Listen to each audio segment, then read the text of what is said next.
KCCI political analyst has been with us throughout the night, providing some wonderful insights. So what do you take from what you've seen so far now, Dennis? It's a good night to be a Republican in Iowa. You can have all the polls you want, but there's a reason you actually run the race. I think the Democrats had good funding. They had some good candidates. They just didn't quite get that message hurdle accomplished the way they needed to. And Republicans were well organized, they were all on message, and of course we had a barrage of advertising, campaign ads, not just locally but from outside groups and everything. So I'm sure everybody would be glad to put that behind him. But no, it's a good night to be a Republican in Iowa.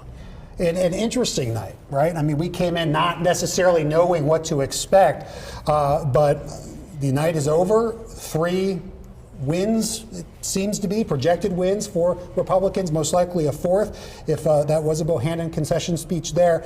When did the tides start to turn, Dennis, in your estimation? Well, that assumes the tide was going a different direction, and it may not have been, actually. I mean, we talked about how Iowa 1 and Iowa 3 were considered by both parties nationally to be toss-up races. None was down at one point earlier in the evening. I think I mentioned 21,000 votes.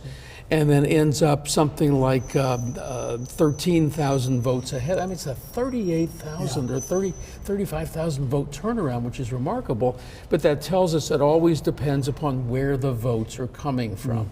Polk County, of course, has always been a Democratic bastion, but it's not been as much of a Democratic bastion as it used to be. And Democrats just get into real difficulty with their weakness in a lot of these more rural counties. That's what they've got to fix. I think the Democrats had a different idea of how the night was going to shape up based on the last Des Moines Register Mediacom Iowa poll that was released over the weekend. Sure, there'll be a lot of scrutiny about that. Yeah. And it may have, as I think I told Pepper at one point, it may have enthused a lot of Democrats to think maybe they really had a chance to do this.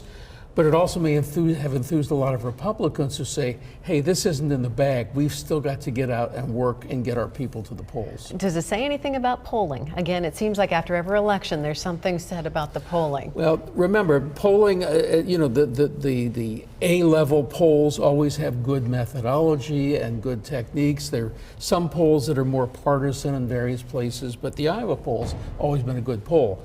But a poll is a snapshot of a random sample of people at a given point in time, and the assumption is that may continue, but it may not continue past that point. So it may have been right during the time in which the pollsters were in the field, but the field may have changed after they left. So again, as I said at the top here, polling is helpful, polling is very useful, but there's a reason you actually run the race.